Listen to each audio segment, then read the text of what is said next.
Hello students, perfection IAS के digital platform पे आपका स्वागत है। आज के क्लास में आप केमिस्ट्री के कुछ रैंडम सिलेक्शन किया हुआ कुछ क्वेश्चंस देखेंगे जो आगामी एग्ज़ाम के दृष्टिकोण से बहुत ही इम्पोर्टेंट है। तो चलिए हम लोग आज के क्लास में डिस्कस करने वाले हैं कुछ अच्छे क्वेश्चंस, तो एक एक करके उसको क्लियर करते हैं। तो स्टूडेंट्स, सबसे पहला क्वेश्चन जो है वो ये है, which state of matter has highest energy. जैसा कि आप जानते हैं कि कोई भी मैटर जो है वो मैक्सिमम 5 स्टेट्स में एग्जिस्ट कर सकता है, जिसमें कि 3 तो सॉलिड लिक्विड गैस आप जान ही रहे हैं, पर आपके सिलेबस के हिसाब से प्लाज्मा और BEC बोस-आइंस्टीन कंडेंसेट जो है वो भी इम्पोर्टेंट है।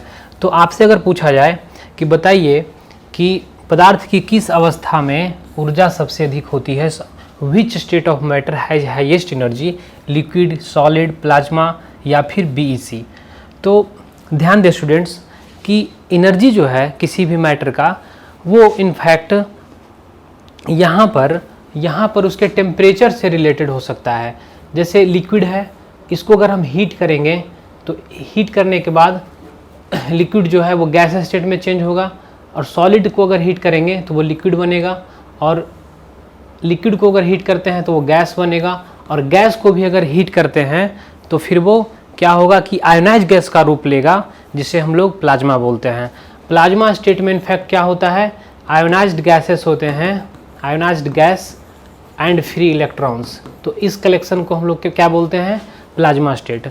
और BEC जो है ये तो एक लो टेम्परेचर पे, बहुत ही कम टेम्परेचर पे प्राप्त किया हुआ स्टेट ऑफ मैटर है।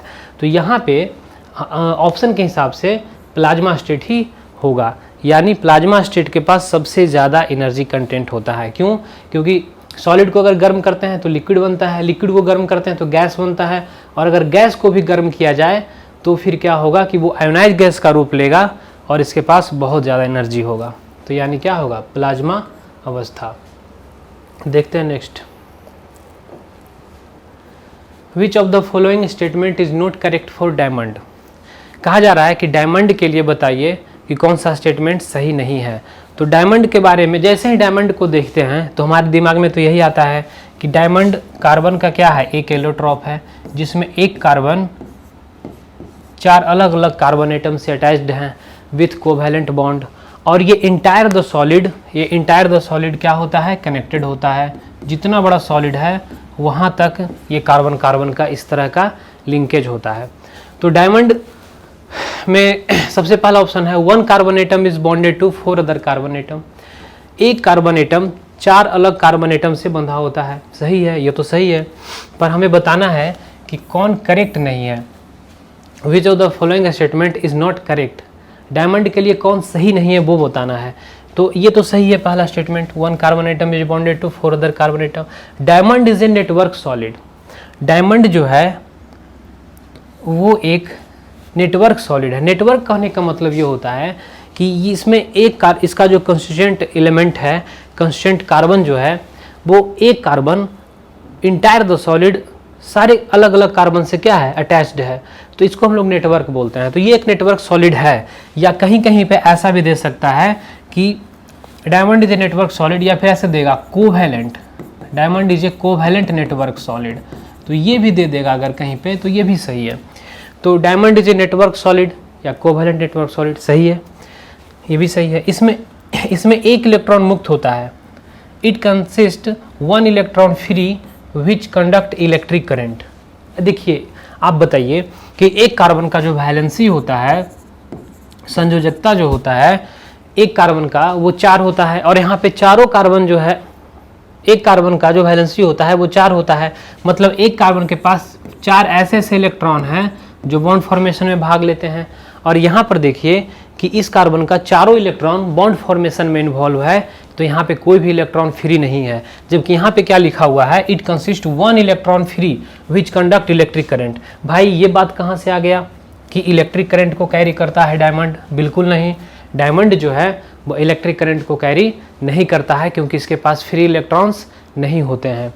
तो फिर ये स्टेटमेंट जो है, ये स्टेटमेंट गलत है, यानी हमारा आंसर यही होगा, क्योंकि पूछा गया है कि कौन स्टेटमेंट जो है वो सही नहीं है, यानी गलत है।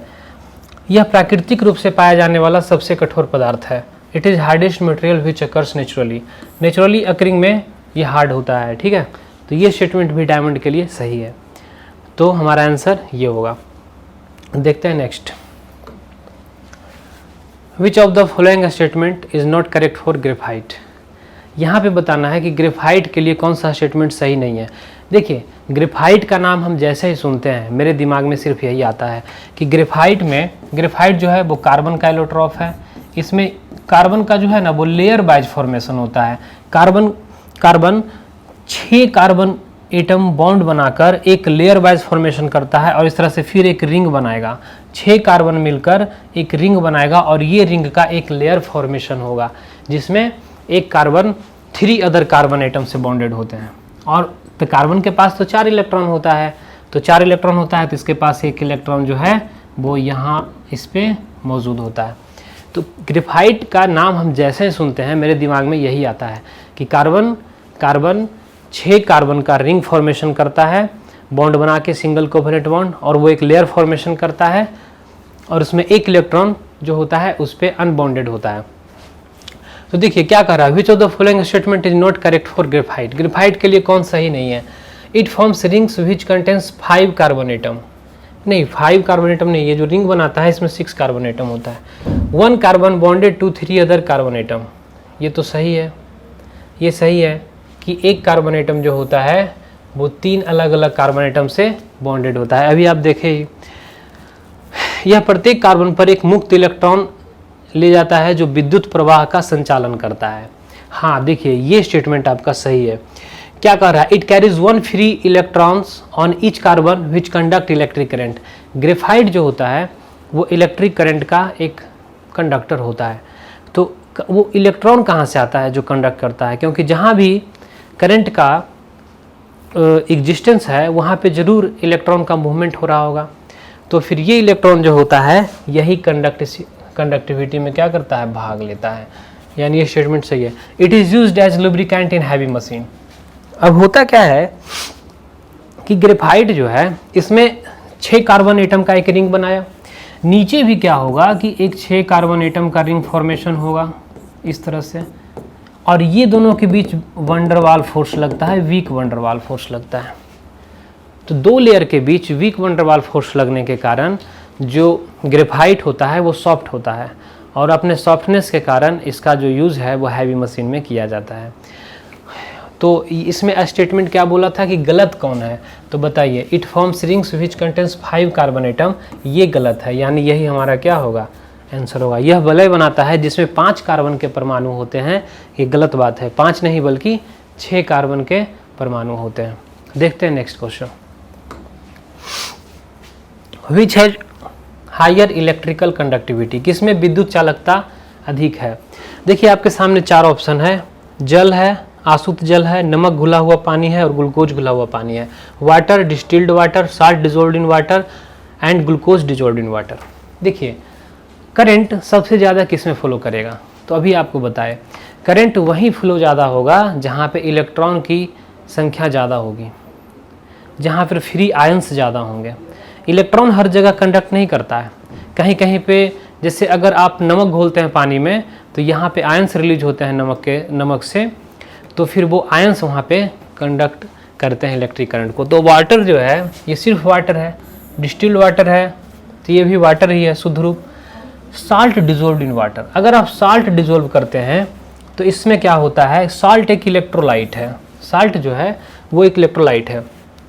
नमक या लवण जिसको बोलते हैं हिंदी में, तो अगर नमक घुला हुआ पानी है तो जैसे NaCl है, मान लेते हैं कॉमन साल्ट, तो ये टूट जाता है किस में, अगर वाटर में इसको डिजोल्व करते हैं तो ये Na+ और Cl- में डिसोसिएट हो जाता है। और ये आयंस जो है अगर पानी में मौजूद होगा तो वो इलेक्ट्रिकल कंडक्टेंस को क्या करेगा, बढ़ा देगा, क्योंकि चार्ज पार्टिकल ही हमेशा करंट कैरी करता है, चाहे वो इलेक्ट्रॉन हो चाहे वो आयंस हो। तो आयन अगर ज़्यादा फॉर्म हो रहा है इसके डिसोसिएशन से तो ये कंडक्ट करेगा।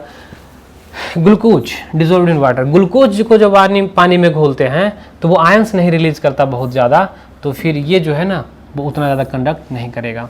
तो वाटर, डिस्टिल्ड वाटर और ग्लूकोज, ये तीनों का कंडक्टिविटी कम होगा।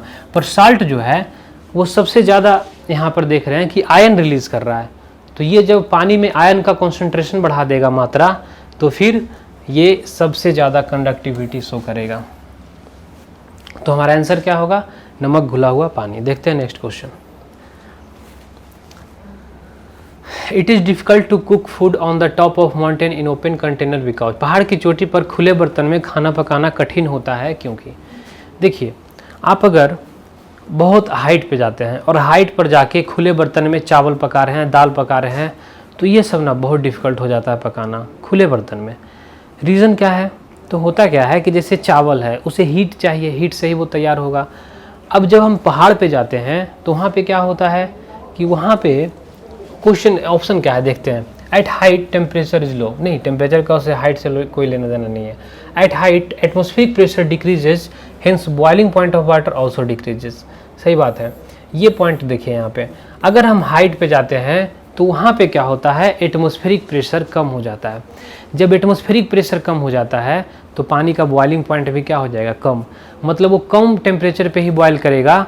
और अनाज को, चावल अगर आप पका रहे हैं तो चावल को ज़्यादा हीट नहीं मिलेगा, तो ज़्यादा हीट नहीं मिलेगा तो वो जल्दी तैयार नहीं होगा, बहुत लॉन्ग टाइम तक उसे पकाना पड़ेगा। तो at height atmospheric pressure decreases, hence boiling point of water also decreases. At height atmospheric pressure increases, hence boiling point of water also increases. नहीं, हाइट पे जब हम लोग जाते हैं तो एटमॉस्फेरिक प्रेशर डिक्रीज करता है, इंक्रीज नहीं करता है, नन। तो यहाँ पे ऑप्शन हमारा क्या होगा? At height atmospheric pressure decreases, hence boiling point of water also decreases. जब हम ऊंचाई पर जाते हैं तो वायुमंडलीय दबाव कम हो जाता है, इसीलिए पानी का क्वथनांक भी क्या हो जाता है, कम हो जाता है। और जब पानी का क्वथनांक कम होगा तो अगर आप बॉयल कर रहे हैं कोई चीज़ तो वो कम टेम्परेचर पे ही बॉयल करेगा। जैसे हम लोग बोलते हैं कि वाटर का जो बॉइलिंग पॉइंट है वो 100 डिग्री सेल्सियस होता है। तो वो 100 डिग्री सेल्सियस तभी होता है जब 1 एटमॉस्फेरिक प्रेशर में आप उसको बॉयल कर रहे हैं। अब हर जगह वाटर का बॉइलिंग पॉइंट जो है वो 100 डिग्री सेल्सियस नहीं होगा। प्लेस टू प्लेस, अगर आप हाइट पे हैं तो वहाँ पे बॉइलिंग पॉइंट कम होगा।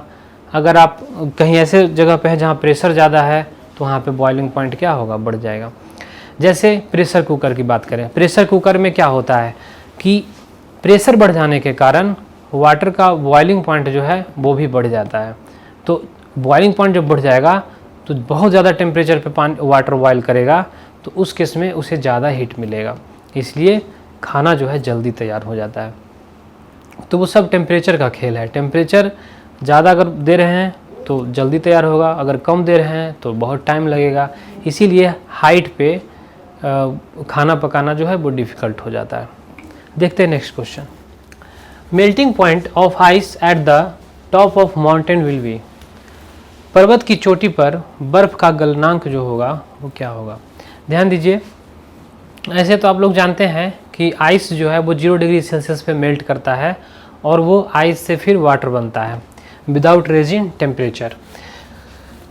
तो अगर आप यहाँ पे जो कह रहा है कि melting point of ice at the top of mountain, तो टॉप ऑफ माउंटेन यहाँ पे लिखने का क्या अर्थ है? क्वेश्चन आखिर कहना क्या चाह रहा है? तो क्वेश्चन ये कहना चाह रहा है कि यदि आप टॉप ऑफ माउंटेन पे जाते हैं तो वहाँ पे प्रेशर कम होगा। और ध्यान दीजिए, किसी भी मैटर का जो स्टेट है वो टेम्परेचर और प्रेशर दोनों पे निर्भर करता है। ऐसा नहीं कि सिर्फ टेम्परेचर ही। आपसे अगर बोल दें हम कि बर्फ़ जो है वो कितने टेम्परेचर पे वाटर में परिवर्तित होगा, तो आप कहेंगे कि सर आइस का मेल्टिंग पॉइंट 0 डिग्री सेल्सियस होता है, तो आइस 0 डिग्री सेल्सियस पे क्या होगा, पानी बन जाएगा। तो ऐसा हमेशा सही नहीं है, वो प्रेशर पे भी निर्भर करता है। आप सिर्फ टेम्परेचर देख रहे हैं पर आप प्रेशर तो देख नहीं रहे हैं कि प्रेशर कितना है। तो प्रेशर भी डिटरमाइन करता है किसी स्टेट ऑफ मैटर का। तो यहाँ पे देखिए, melting point of ice at the top of mountain, तो जब आप ऊंचाई पे जाते हैं तो वहाँ पे प्रेशर कम होता है। तो प्रेशर कम होने से जो बर्फ़ का गलनांक होगा, मेल्टिंग पॉइंट होगा, वो बढ़ जाएगा। वो 0 डिग्री सेल्सियस ना होके वो 1 degree Celsius, 2 degree Celsius, 3 degree Celsius वगैरह हो सकता है। तो यहाँ पे हम लोग क्या जवाब देंगे कि मेल्टिंग पॉइंट जो होगा वो ग्रेटर देन 0 डिग्री सेल्सियस होगा। तो ये बहुत ही नोटेबल पॉइंट है। देखते हैं नेक्स्ट क्वेश्चन। देखिए, for n type semiconductor which statement is are correct. देखिए, एन टाइप सेमीकंडक्टर के बारे में बोल रहा है। सेमीकंडक्टर किसे कहते हैं? तो वैसा एक तरह का ये कंडक्टर और नॉन कंडक्टर यानी इंसुलेटर के बीच का एक कड़ी है। तो ये ऐसा एक तरह का कंडक्टर है जिसका कंडक्टिविटी न कंडक्टर के जैसा बहुत ज़्यादा है और ना ही इंसुलेटर के जैसा जीरो है, जो मीडियम कंडक्टिविटी होता है इसका। मतलब ये इलेक्ट्रिक करंट को कैरी करता है बट कंडक्टर के जैसा भी नहीं, मतलब बहुत ज़्यादा कंडक्टिविटी हो, रेसिस्टेंस इसका बहुत ही कम हो, ऐसा नहीं, और ना ही इंसुलेटर के जैसा ये होता है, बल्कि ये जो है वो कंडक्टिविटी सेमीकंडक्टर का जो होता है वो कंडक्टर और इंसुलेटर के बीच का होता है। तो देखते हैं स्टूडेंट्स यहाँ पे क्या कह रहा है क्वेश्चन में कि एन टाइप सेमीकंडक्टर के लिए कौन से स्टेटमेंट जो है वो सही है। It is formed when pentavalent arsenic doped with germanium. Germanium में जब हम लोग आर्सेनिक मिलाएंगे तो ये क्या होगा? पेंटावैलेंट बनाएगा। पहला स्टेटमेंट है it is formed when trivalent aluminium doped with germanium. तो ध्यान दीजिए ये दोनों ही केसेस में होगा क्या, अब यहाँ पे आपको समझना पड़ेगा। देखिए सेमीकंडक्टर जो होता है उसमें एक एटम सेमीकंडक्टर का जो है वो 4 अलग अलग से अटैच होता है। जैसे एक जर्मेनियम जो है वो 4 जर्मेनियम से अटैच होता है। तो ये हो गया जर्मेनियम एक सेमीकंडक्टर।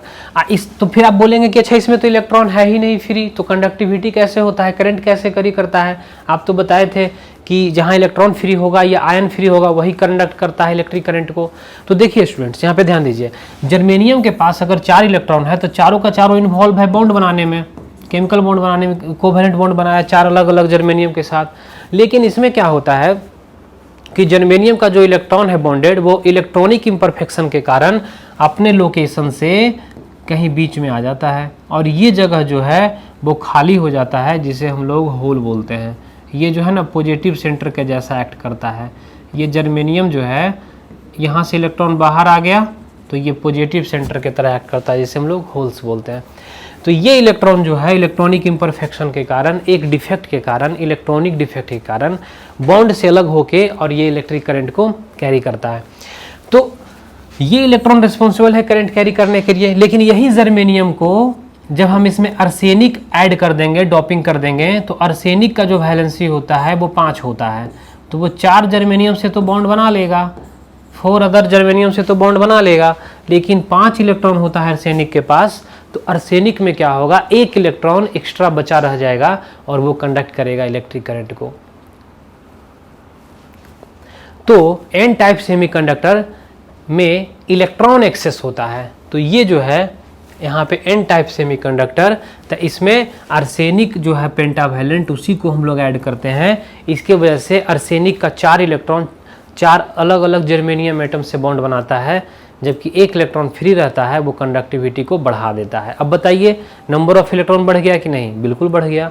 जितना आर्सेनिक उसमें ऐड करेंगे उतना number of electron extra add हो गया, तो उसका कंडक्टिविटी क्या होगा? बढ़ जाएगा। तो it is formed when trivalent नहीं, it is formed when pentavalent arsenic, बिल्कुल पेंटावैलेंट आर्सेनिक जो है वो डॉप किया जाता है, डॉपिंग किया जाता है। It in this type of semiconductor electron are major carrier, बिल्कुल सही बोल रहा है। इलेक्ट्रॉन जो है इसमें वो मेजर कैरियर होता है इलेक्ट्रिक करंट का, क्योंकि इलेक्ट्रॉन जो है उसका नंबर बढ़ गया, number of electrons in given amount of matter semiconductor n type, उसमें इलेक्ट्रॉन का संख्या क्या हो गया? बढ़ गया। तो इसमें इलेक्ट्रॉन जो है वो मेजर कैरियर है। तो यहाँ पे स्टेटमेंट कौन सा सही होगा? तो 1 और 3, तो 1 और 3 यानी ऑप्शन नंबर सी जो है वो हमारा सही ऑप्शन होगा। देखते हैं नेक्स्ट क्वेश्चन।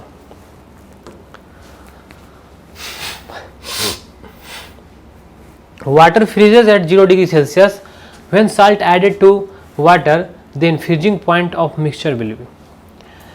पानी 0 डिग्री सेल्सियस पर जम जाता है, जब नमक पानी में मिलाया जाता है तो मिश्रण का हिमांक यानी फ्रीजिंग पॉइंट होगा।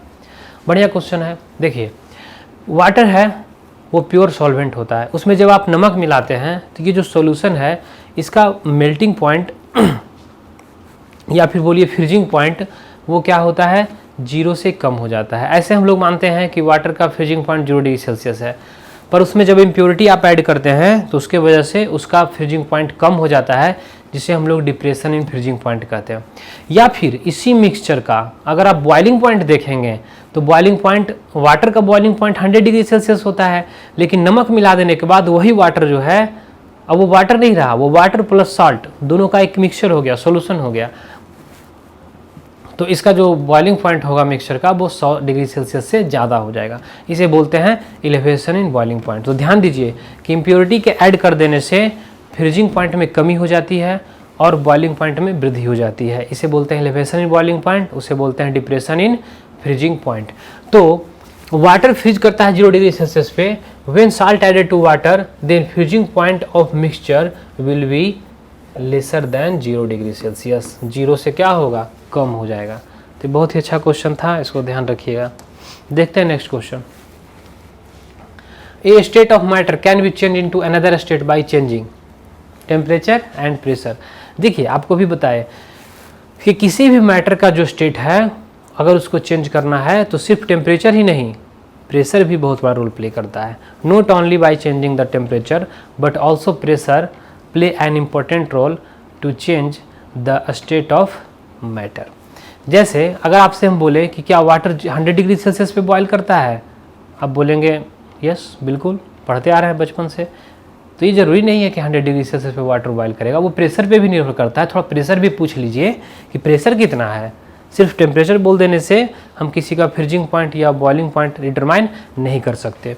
तो यहाँ पे क्या होगा, not only temperature but also pressure both determines the state of matter. तो यहाँ पे सी होगा, बोथ ए एंड बी। देखते हैं नेक्स्ट क्वेश्चन।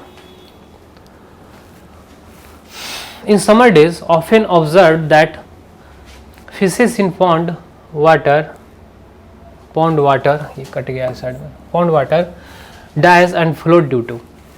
गर्मी के दिनों में अक्सर देखा जाता है कि तालाब के पानी में मछलियां मर जाती है और तैरने लगती है। क्योंकि देखिए आप न्यूज़ में भी सुनते हैं ये झील, ये तालाब, या फिर आप देखे भी होंगे कि मछलियां जो है मर के ऊपर आ जाती है गर्मी के दिनों में। तो कुछ लोग सोचते हैं कि गर्मी से मर जाती है। तो गर्मी से ऐसा नहीं है कि बहुत ज़्यादा गर्मी पड़ा, लू लग गया मर गया, ऐसा नहीं है। होता क्या है कि जब टेम्परेचर ज़्यादा होता है तो गैस जो है, ऑक्सीजन, वो वाटर में जो डिजोल्व गैस है उसका अमाउंट कम हो जाता है। Amount of gases dissolved in liquid water is directly proportional to pressure and inversely proportional to temperature. तो ध्यान दीजिए, गैस जो डिजोल्व होता है, गैस डिजोल्व्ड इन लिक्विड, कोई भी लिक्विड की बात कर रहे हैं, गैस डिजोल्व्ड इन लिक्विड वो डायरेक्टली प्रोपोर्शनल होता है किसके, प्रेशर ऑफ गैस के। गैस को जितना ज़्यादा प्रेशर देंगे वो उतना ज़्यादा डिजोल्व होगा, और टेम्परेचर के इन्वर्सली प्रोपोर्शनल होता है। तो ज़्यादा टेम्परेचर होने से जो amount of O2 oxygen dissolved in water था वो घट गया, कम हो गया। तो मछलियाँ जो मर जाती है वो due to deficiency of oxygen gas, oxygen की कमी के कारण वो मर जाती है। तो इसका ऑप्शन क्या होगा, high temperature of water upon, नहीं, due to high intensity of sunlight. ऐसा नहीं है कि गर्मी में ज़्यादा सनलाइट पड़ने से वो मर जाए। डिफिशियंसी ऑफ सनलाइट नहीं, deficiency of dissolved oxygen in pond water, बिल्कुल सही है। जो डी ऑप्शन है उसमें लिखा गया है कि जो amount of O2 gas dissolve है वाटर में वो कम हो जाता है, ये बिल्कुल सही एक्सप्लेन कर रहा है। अच्छा, यही प्रिंसिपल अप्लाई होता है कोल्ड ड्रिंक्स में। स्टूडेंट्स, कोल्ड ड्रिंक्स को हम लोग रेफ्रिजरेटर में रखते हैं लो टेम्परेचर पे। रीज़न क्या है, क्योंकि रीज़न ये है कि अगर आप कम टेम्परेचर पे रखेंगे लिक्विड को तो उस लिक्विड में गैस डिजोल्व है, तो कम टेम्परेचर पे वो गैस जो है वो ज़्यादा अच्छे से डिजोल्व होगा, तो कम टेम्परेचर पे उसको हम लोग रखते हैं। और हाई प्रेशर पे वो गैस डालकर पुट किया जाता है। आप जब कोल्ड ड्रिंक्स का बोतल खोलते हैं तो उसमें आप पाते हैं कि हाई प्रेशर पे कोई गैस डिजोल्व था, तो वो तो CO2 होता है, वो हाई प्रेशर पे इंसर्ट करके उसको पैक किया हुआ रहता है। तो प्रेशर ज़्यादा होगा तो गैस डिजोल्व ज़्यादा होगा, और टेम्परेचर कम होगा तो गैस डिजोल्व ज़्यादा होगा। तो ये प्रिंसिपल अप्लाई होता है। देखते हैं next question. The mixture of NH4Cl and NaCl is separated by. देखिए बहुत ही अच्छा क्वेश्चन है। NH4Cl और NaCl का अगर आपको मिक्सचर दिया जाए तो उसको हम लोग कैसे अलग कर सकते हैं? The mixture of NH4Cl and NaCl। देखिए NH4Cl जो है ये एक सॉल्ट है और NaCl जो है ये भी एक सॉल्ट है, बट ये जो है ना ये सबलाइम होता है। ध्यान दीजिए, सबलाइम होता है, ये सब्लिमेशन शो करता है। मतलब इसको आप गर्म करेंगे ना तो ये गैस बन जाएगा, और NaCl को गर्म करेंगे तो ये सबलाइम नहीं होता है, ये गैस नहीं बनेगा। तो अगर ये दोनों का मिक्सचर आपको दे दिया जाए और दोनों को सेपरेट करना है तो आप क्या करेंगे? हम मिक्सचर को गर्म करेंगे धीरे धीरे। जैसे जैसे वो गर्म होगा NH4Cl क्या होगा? गैस बनकर उड़ जाएगा, और बचेगा कौन? तो बचेगा NaCl। तो इस मेथड से आप इसको अलग कर सकते हैं। तो ये सबलाइम होता है, इसलिए हम लोग कह सकते हैं कि सब्लिमेशन के द्वारा इसे हम लोग सेपरेट कर सकते हैं। देखते हैं next question. Which of the following is not correct? कौन सही नहीं है? निम्नलिखित में से कौन सही नहीं है? देखते हैं, यहाँ पे 4 स्टेटमेंट दिया हुआ है और देखते हैं कि कौन सही नहीं है। Octet rule is avoided in AlCl3। AlCl3 जो है एल्युमिनियम, तो एल्युमिनियम के साथ जो 3 क्लोरीन है, ये 3 क्लोरीन कोवेलेंट बॉन्ड से बंधा हुआ होता है, और इसके वैलेंस सेल में टोटल 6 नंबर ऑफ इलेक्ट्रॉन्स हैं। तो क्या ये ऑक्टेट रूल जो है कि 8 इलेक्ट्रॉन होना चाहिए वैलेंस सेल में, क्या ये उसको फॉलो कर रहा है? तो नहीं कर रहा है, यानी ऑक्टेट रूल जो है इसमें अवॉइड किया गया है। ठीक है। The shape of XgO3 is pyramidal. Shape XgO3 का निकालते कैसे हैं? तो देखिए, जेनॉन है तो ये 3 ऑक्सीजन से बॉन्डेड है, तो तीनों ऑक्सीजन जो है इससे डबल बॉन्ड से बॉन्डेड होगा, और जेनॉन एक इनर्ट गैस है, एक नोबल गैस है, तो जेनॉन के वैलेंस सेल में टोटल 8 इलेक्ट्रॉन होंगे, जिसमें 6 इलेक्ट्रॉन बॉन्डेड है और एक जो होगा लोन पेयर के फॉर्म में रहेगा। तो इसका शेप क्या होगा? यहाँ पे एक सिग्मा बॉन्ड, एक सिग्मा बॉन्ड, एक सिग्मा बॉन्ड, 3 सिग्मा बॉन्ड और एक लोन पेयर। तो हाइब्रिडाइजेशन जो होगा इसका वो होगा sp3 और शेप होगा पिरामिडल। तो जनरली इस तरह का क्वेश्चन जो है वो कभी कभी पूछ लिया जाता है। इस तरह का क्वेश्चन जो है कभी कभी हाइब्रिडाइजेशन पूछ लिया जाएगा या शेप पूछ लिया जाएगा, तो इस तरह का क्वेश्चन थोड़ा दिमाग में रखना चाहिए। तो ये XgO3 जो है इसका शेप पिरामिडल होता है क्योंकि इसके पास एक लोन पेयर है। हालांकि जिसका हाइब्रिडाइजेशन sp3 होता है उसका शेप टेट्राहेड्रल भी होता है, अगर चारों का चारों सिग्मा बॉन्ड होता तो। यहाँ पे तो 3 ही सिग्मा बॉन्ड है, एक लोन पेयर है, इसलिए इसका शेप जो होगा वो पिरामिडल होगा, टेट्राहेड्रल नहीं होगा। The shape of XgO3 is pyramidal, सही है। Octet rule avoided in AlCl3, सही है। Shape of CCl4 is tetrahedral, बिल्कुल सही है। देखिए कार्बन से 4 क्लोरीन अटैच है तो 4 सिग्मा बॉन्ड हो गया। एक सिंगल बॉन्ड जो होता है, अगर कहीं पे एक सिंगल बॉन्ड है तो ये सिग्मा है, अगर कहीं डबल बॉन्ड है तो एक सिग्मा है, एक पाई बॉन्ड है, और एक ट्रिपल बॉन्ड है कार्बन कार्बन, तो एक सिग्मा है और 2 पाई है। तो ध्यान दीजिए स्टूडेंट्स कि अगर एक कार्बन से 4 क्लोरीन अटैच है वाया सिंगल कोवेलेंट बॉन्ड तो 4 सिग्मा होगा, तो इसका हाइब्रिडाइजेशन क्या होगा? sp3, और sp3 हाइब्रिडाइजेशन होगा और शेप होगा टेट्राहेड्रल, सही है। Hybridisation of H2O is sp2, नहीं, H2O का जो हाइब्रिडाइजेशन होता है वो sp3 होता है। देखते हैं next. Bond length order of carbon carbon bond will be. बढ़िया क्वेश्चन है। देखिए बॉन्ड लेंथ बोला है कि 2 कार्बन के बीच का जो ये दूरी है, ये दूरी किस का ऑर्डर क्या होगा? बताइए किस में ज़्यादा होगा?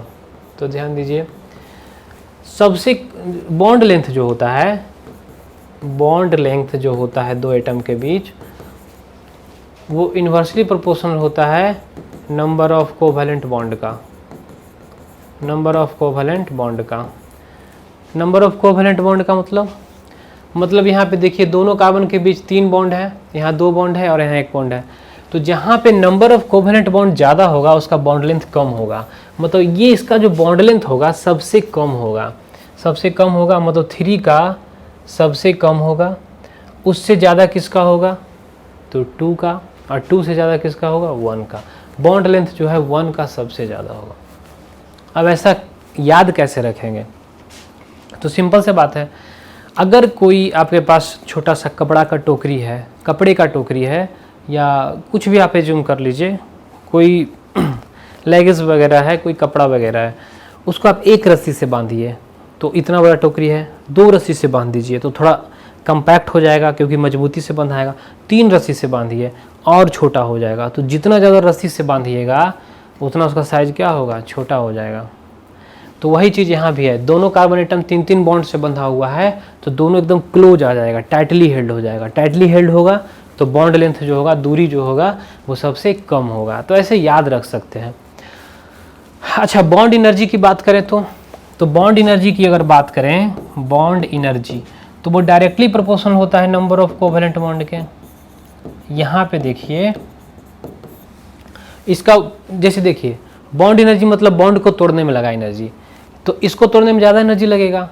अगर मेरा हाथ 3 रस्सी से बांध दिया जाए उसे हम तोड़ रहे हैं, 2 रस्सी से बांध दिया जाए उसे तोड़ रहे हैं, और 1 रस्सी से बांध दिया जाए उसे तोड़ रहे हैं।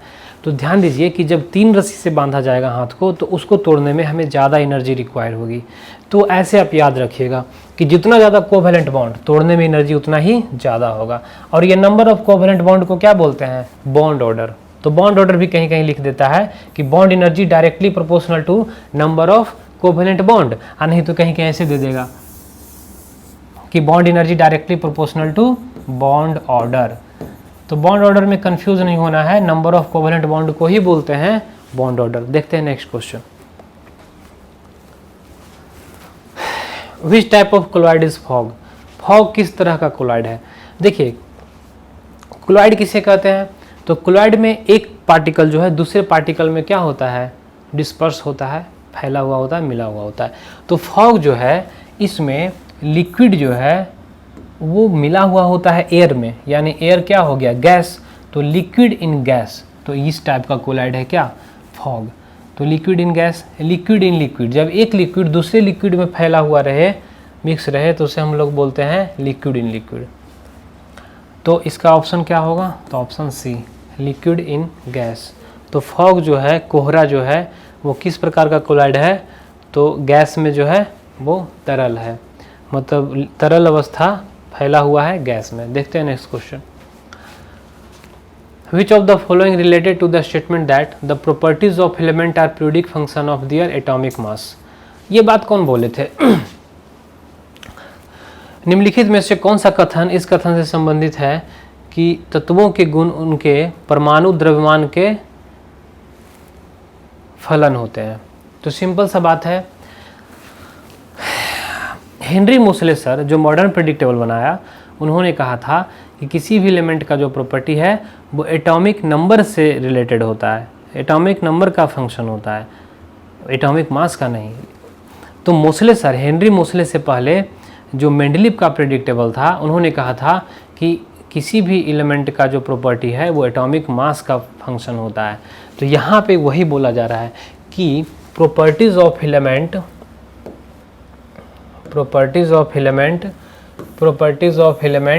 Are periodic function of their atomic mass. Atomic mass के बारे में कौन बोले थे, तो मेंडलीव सर बोले थे, यानी हमारा मेंडलीव सर ही आंसर होगा।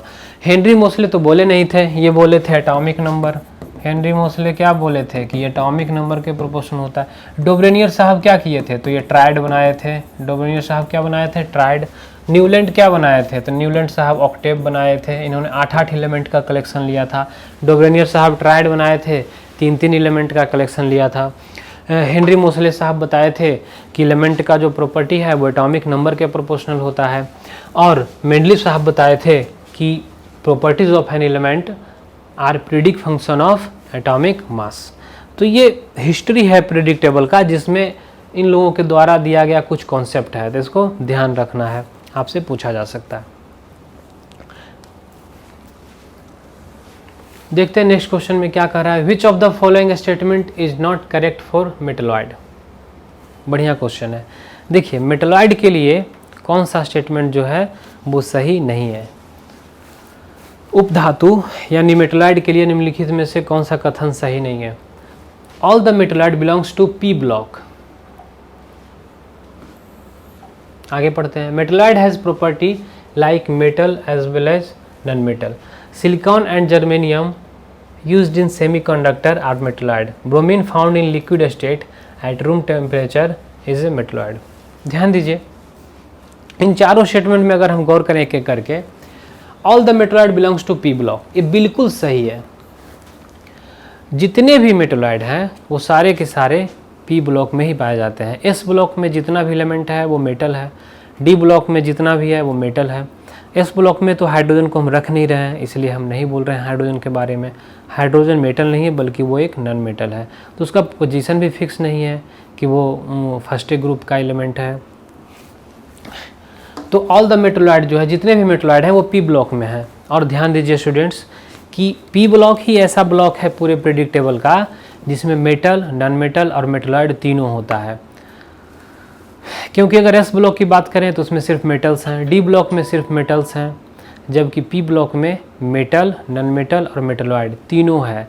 इसीलिए कभी कभी ये क्वेश्चन भी पूछ दिया जाता है कि which block of modern periodic table contains metal, non metal and metalloid.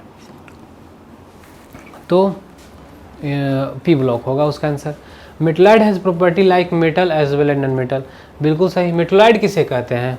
उपधातु जिसे हिंदी में कहते हैं, वो आखिर क्या होता है? तो वो ऐसा एलिमेंट है जिसका प्रॉपर्टी मेटल के जैसा भी है थोड़ा बहुत और नॉन मेटल के जैसा भी है। और सिलिकॉन जर्मेनियम जो है ये भी एक तरह का मेटलॉइड ही है जिससे सेमीकंडक्टर हम लोग तैयार करते हैं। सिलिकॉन जर्मेनियम, यानी ये स्टेटमेंट भी सही है, तो ये भी सही है, ये भी सही है, ये भी सही है। तो डी जो भी हो वही हमारा ऑप्शन होगा, क्योंकि डी क्या बोला है कि कौन सही नहीं है। तो bromine found in liquid state at room temperature is a metalloid, नहीं, ब्रोमीन जो है वो मेटलॉइड नहीं है बल्कि ये एक नॉन मेटल है। ये भले दूसरी बात है कि ये हैलोजन है, 17वें ग्रुप का एलिमेंट है और ये लिक्विड स्टेट में एग्जिस्ट करता है रूम टेम्परेचर पे। ध्यान दीजिए, ब्रोमीन जो है वो लिक्विड होता है नॉन मेटल के कैटेगरी में, और Hg मरकरी जो है वो लिक्विड होता है मेटल के कैटेगरी में। तो मेटल और नॉन मेटल ये दोनों ऐसा पेयर है जो लिक्विड होता है रूम टेम्परेचर पे, यानी डी हमारा करेक्ट ऑप्शन होगा। देखते हैं next question. For modern periodic table which of the following statement is not correct, कौन सही नहीं है? देखते हैं। In a period on moving from left to right, किसी आवर्त में बाएं से दाएं जाने पर परमाणु का आकार घटता है, साइज ऑफ एटम डिक्रीजेस, क्या ये सही है? बिल्कुल सही है। लेफ्ट से राइट जब हम लोग मूव करते हैं तो नंबर ऑफ ऑर्बिट तो सेम है, न्यूक्लियर चार्ज क्या हो रहा है? बढ़ रहा है। न्यूक्लियर चार्ज क्यों बढ़ रहा है? क्योंकि एटॉमिक नंबर बढ़ रहा है। तो अगर लेफ्ट से राइट जाते हैं तो एटम का जो साइज है वो घटता है। मतलब aluminium, silicon, phosphorus, sulphur, chlorine, तो इधर से इधर जाएंगे तो इससे छोटा ये होगा, इससे छोटा ये होगा, इससे छोटा ये होगा, इससे छोटा ये होगा। तो किसी भी पीरियड में जब हम लोग लेफ्ट साइड मूव करते हैं तो एटम का साइज घटता है। सही बात है, पर ये हमारा आंसर नहीं होगा क्योंकि बोला है नॉट करेक्ट, सही नहीं है वो बताना है। ये तो सही है। In a group on moving from top to bottom size of atom increases, सही बात है। ऊपर से जब नीचे आते हैं तो साइज जो है वो इंक्रीज करता है, बिल्कुल सही बात है, क्योंकि नंबर ऑफ ऑर्बिट इंक्रीज करता है। जैसे सोडियम है, पोटेशियम है, तो सोडियम में जो है वो 3 ऑर्बिट होगा, इसमें 4 ऑर्बिट होगा। तो जिसमें किसी में 3 ऑर्बिट है और किसी में 4 ऑर्बिट है तो 4 ऑर्बिट वाले का साइज तो ऑब्वियसली ज़्यादा होगा, तो ऊपर से नीचे जाने पे साइज बढ़ता है। All isotopes of an element has given same position, ये भी सही है, क्योंकि देखिए बात को समझिए, जितने भी आइसोटोप्स होते हैं सबका एटॉमिक नंबर सेम है, और मॉडर्न पीरियोडिक टेबल में किसी भी एलिमेंट को स्थान दिया गया है तो उसके एटॉमिक नंबर के आधार पे, यानी जितने भी आइसोटोप्स होते हैं कोई एलिमेंट के सबको एक ही पोजीशन दिया गया है। जबकि मेंडलीफ में सबको मास के आधार पे दिया गया था, सबका मास अलग अलग होता है आइसोटोप्स का, तो मास अलग होने के कारण सबको अलग अलग पोजीशन दिया जाता था मेंडलीफ में। तो ये बात ध्यान रखिएगा। तो all isotopes of an element has given same position, सही है। In a period on moving from left to right metallic property increases, नहीं, लेफ्ट से राइट जाने पे मेटालिक प्रॉपर्टी इंक्रीज नहीं करता है बल्कि डिक्रीज करता है। देखते हैं next question. On moving from left to right in a period of modern periodic table, जब हम लोग लेफ्ट से राइट बढ़ते हैं किसी पीरियड में मॉडर्न पीरियोडिक टेबल के, तो मेटालिक नेचर डिक्रीज करता है, सही बात है। मेटालिक नेचर इंक्रीज करता है, नहीं, गलत बात है। एटॉमिक साइज डिक्रीज करता है, सही बात है। एटम का साइज जो है वो डिक्रीज करता है। यानी हमारा दोनों आंसर होगा ए और सी, और ये ऑप्शन दिया हुआ है डी में, यानी डी हमारा करेक्ट ऑप्शन होगा। यानी इसको हटा देते हैं, जब एक जगह दिया हुआ ही है तो। आधुनिक आवर्त सारणी के किसी आवर्त में बाएं से दाएं जाने पर क्या होता है कि धात्विक प्रकृति कम हो जाती है और परमाणु का आकार क्या होता है, घटता चला जाता है। देखते हैं नेक्स्ट क्वेश्चन।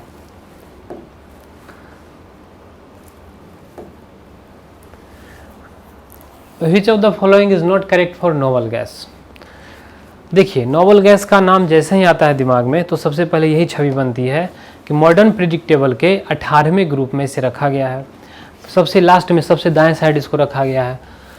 नोबल गैसेस का कंप्लीट ऑक्टेट और डुप्लेट होता है। हीलियम के आउटरमोस्ट ऑर्बिट में 2 इलेक्ट्रॉन, और neon, argon, krypton, xenon, radon ये सब के आउटरमोस्ट में 8 इलेक्ट्रॉन होता है। ये रिएक्शन किसी से नहीं करता है, स्टेबल होता है, और इसी के कॉन्फ़िगरेशन के जैसा, नोबल गैसेस के इलेक्ट्रॉनिक कॉन्फ़िगरेशन के जैसा बाकी सब एलिमेंट जो है वो चाहता है कि मेरा भी कॉन्फ़िगरेशन हो जाए। जैसे अगर क्लोरीन है तो वो चाहेगा कि मेरा इलेक्ट्रॉनिक कॉन्फ़िगरेशन आर्गन के जैसा हो जाए। तो यही प्रॉपर्टी होता है, क्योंकि ये स्टेबल होता है। It has high ionization potential, बिल्कुल सही बात है। आयोनाइजेशन पोटेंशियल किसे कहते हैं? तो जैसे कोई एटम है तो इसके ऑर्बिट में कोई इलेक्ट्रॉन है, तो इसको निकालने में जो एनर्जी लगता है उसे हम लोग बोलते हैं आयोनाइजेशन पोटेंशियल। आप उसको किसी फॉर्म में दे सकते हैं, potential, voltage, energy, heat, temperature, जो भी। तो देखिए, ये नोबल गैसेस होता है, ये स्टेबल होता है, तो इसका तो कंप्लीट ऑक्टेट होता है। तो अगर आप इससे इलेक्ट्रॉन निकालने जाएंगे तो आपको बहुत ज़्यादा एनर्जी देना पड़ेगा, क्योंकि कोई भी थिंग्स जो है अपने अनस्टेबिलिटी की तरफ मूव नहीं करता है। अगर ये स्टेबल है तो आप इसे इलेक्ट्रॉन निकालना चाहते हैं तो आपको एक लार्ज अमाउंट ऑफ एनर्जी देना पड़ेगा, यानी इसका हाई होता है आयोनाइजेशन पोटेंशियल, ये सही है। This are mono atomic gas, ये किसी से बॉन्ड ही नहीं बनाता है। हीलियम है तो हीलियम रहेगा, नियॉन है तो वो नियॉन रहेगा, अकेला रहेगा। अगर ऑक्सीजन है तो वो दूसरे ऑक्सीजन से बॉन्ड बना के ये O2 बना देता है। लेकिन अगर हाइड्रोजन जो है वो दूसरे हाइड्रोजन से बॉन्ड बनाकर ये H2 बना देता है। लेकिन नियॉन जो है, नोबल गैसेस, वो अकेला ही एग्जिस्ट करता है, स्टेबल है, उसको बॉन्ड बनाने का ज़रूरत है नहीं। तो फिर दिस आर मोनोटॉमिक गैस, ये भी सही है। It is kept in 18th group of modern predictable, अभी मैंने आपको बताया कि ये बिल्कुल सही है, 18वां ग्रुप में इसको रखा गया है। All noble gases contains 8 electrons in valence shell, नहीं, ये गलत बात लिखा हुआ है। हीलियम के आउटरमोस्ट ऑर्बिट में, वैलेंस शेल में मात्र 2 इलेक्ट्रॉन है, और हीलियम एक नोबल गैस है। तो फिर ये स्टेटमेंट जो लिखा हुआ है डी ऑप्शन में वो गलत हो जाएगा। और पूछा है कि कौन गलत है, कौन सही नहीं है, तो हमारा आंसर क्या होगा, डी होगा। और ये सब जो है ये तो सही स्टेटमेंट था, तो ये हमारा आंसर नहीं होगा। तो स्टूडेंट्स, आज की क्लास में मैंने आपके सामने 20 क्वेश्चंस डिस्कस किए, जो काफ़ी इम्पोर्टेंट और कॉन्सेप्चुअल था। तो अगली क्लास में फिर मिलते हैं हम आपसे बहुत सारे कुछ अच्छे अच्छे क्वेश्चंस के साथ, और उसको डिस्कस करेंगे। फिर आपका आगे का जो एग्ज़ाम्स है वो बेहतर जाए, इसीलिए मेरा प्रयास जो है वो हमेशा जारी रहेगा। धन्यवाद।